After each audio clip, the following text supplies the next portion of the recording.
Yo, yo, yo.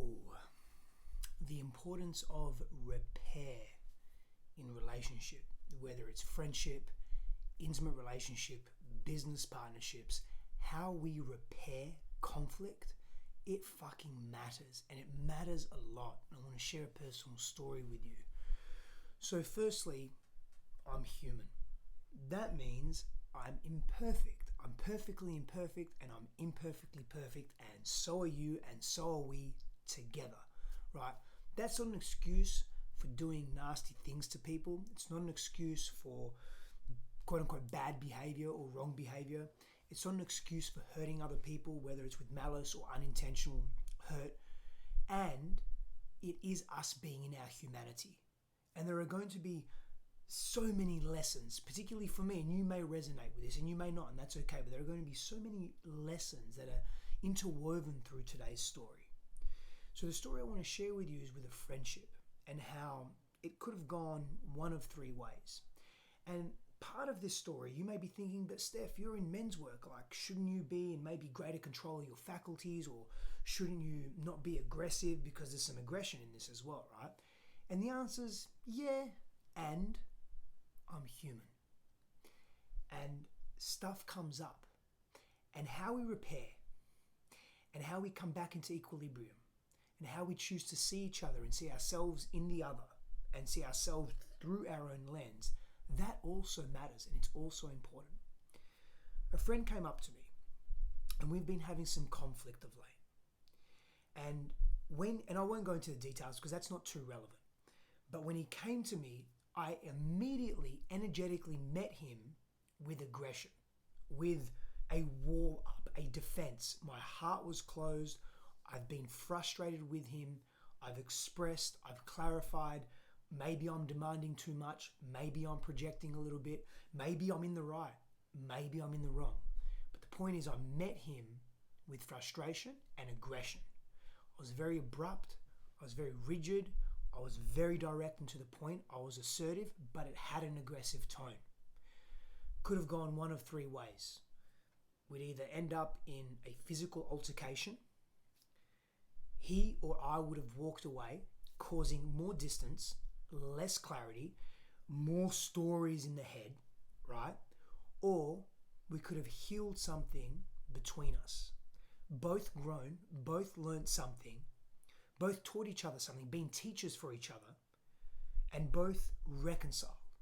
Now, blessed was the day that option 3 unraveled. But it took a minute to get there, because we were standing face to face, very close. I was aggressive. He got upset. It was going down the path of, this is not going to end too well or in a mature way. And we went back and forth, and I stayed in it. I didn't walk away. He stayed in it. He didn't walk away. We took deep breaths and pauses in between the narrative and the dialogue and the discourse and my point of view and his point of view and all of that, and him calling me forward or calling me out on something and me doing the same to him. Me then watching myself move into old patterns of, again, aggression and shut down, and not wanting to talk, but either wanting to, because I have an extreme personality, wanting to walk away or let that aggression be channeled through a physical altercation, because that's been so much of my past.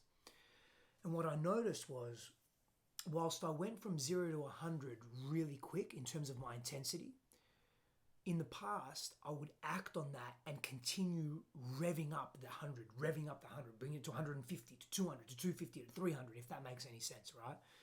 I know like 100's the capacity, so it doesn't technically go more than that, but you know what I mean. And I picked up that lovely trait and habit from my childhood, from my environment growing up, from my father and my mother actually, but namely my father. It's a lovely trait to have, being sarcastic.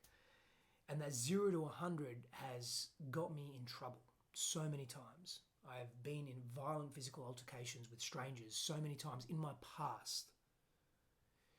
And so whilst I went from 0 to 100, in this dynamic, we were able to equilibrate and move with each other. And what happened was, our ability to stay the course, to cultivate enough patience and enough safety. Because I'm fairly certain at times during that process, our interaction, I'll speak for myself, but I definitely thought this could go a particular way now. Now, when this man first approached me to continue a conversation that's been ongoing for a period of time, I'm fairly deliberate with what I do. And even when I'm somewhat out of control or not in complete mastery of my faculties, in other words, I'm charged, I'm emotionally charged and I'm projecting that and I'm frustrated and I'm angry and I'm all those things, I am also still deliberate.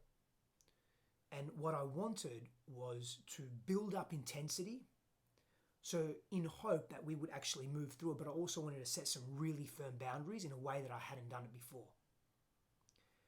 And he respected that and he met that. And him staying in that and me staying in that allowed us to have a beautiful cathartic release. And to see each other and to see each other's perspective in a way that I've never seen his perspective before, and it clicked for me and it clicked for him. And there were tears shed and there was deep appreciation and gratitude had, and it was a visceral, somatic, embodied feeling of we're both clear now. It was an actual clearing conversation, not just verbal jargon, not just words. Because we stayed through the intensity, and at some level we continued to respect each other enough to not walk away, to not punch each other in the mouth, because that's not the path that we should tread, particularly because we're friends and we have history. And all of this transpired in, 5 to 10 minutes. I would say fairly quick. I know quick is a comparative thing, but fairly quickly. And the release that came from that, from us staying the course, from repairing the friction and the tension, from not getting in our egos too much that we couldn't come back from it. Because I definitely got in my ego. He got in his ego. I came from a defensive posture. He came from a defensive posture. And there were times there where it's like, hey man, you're not hearing me. You're not even willing to hear me.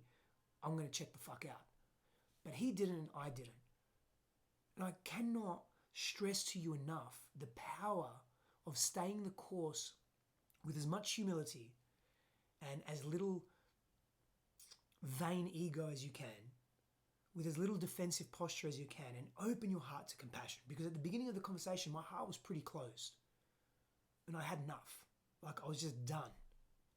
But I wasn't done to the point where I had to take extreme action.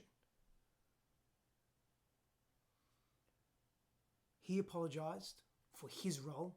I apologized for not seeing him and missing something that was really crucial.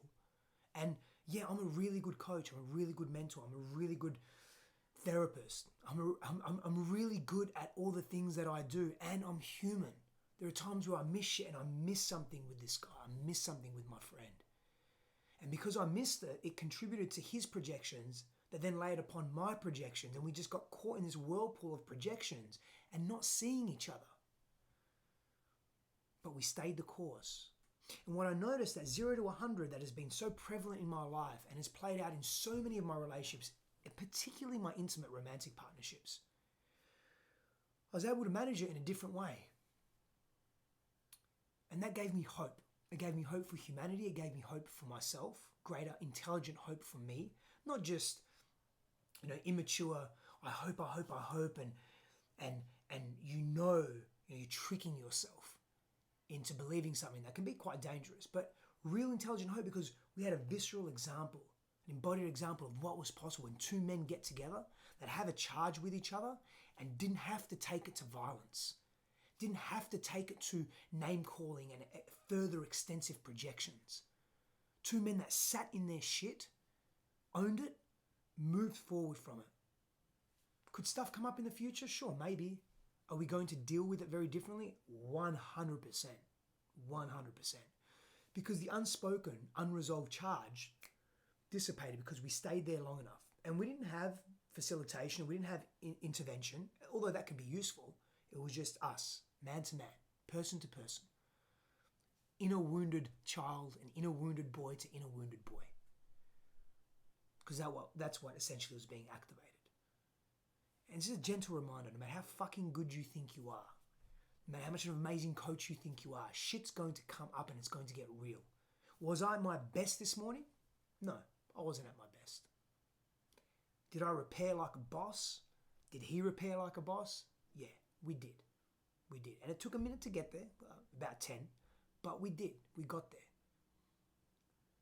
And I behaved immaturely during that. I've got to own that. And I came from a charged place, and I was being deliberate, and all these other things.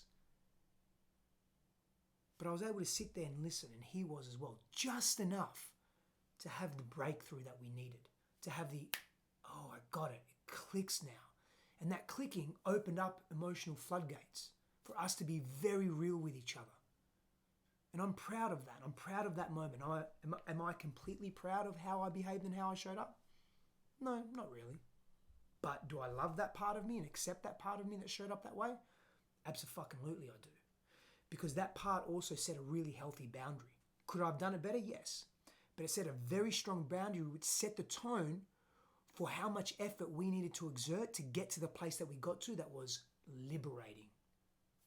And I'm grateful for that. And I'm grateful for this man and how he showed up and what he reflected back to me and what he taught me today about myself and about that dynamic. Don't give up on your friends. Know when to release, know when to come back to a situation, know how to set healthy boundaries. And often in relationship, we give up too early. We let it go too early. We're too wounded too quickly. And we can't stay in it. Our nervous systems don't feel regulated enough. We were able to come back into regulation, enough regulation to stay in the conversation. Physiological regulation. And both him and I have very violent, aberrant pasts. We were able to move through that today. That's powerful. I'm grateful for that. And I hope that this story inspires you to go a little deeper within yourself, to change just a little more, to shift towards a greater version of you that aligns with your current and future version of yourself, not your past. Pound blessings to you. Thank you for watching.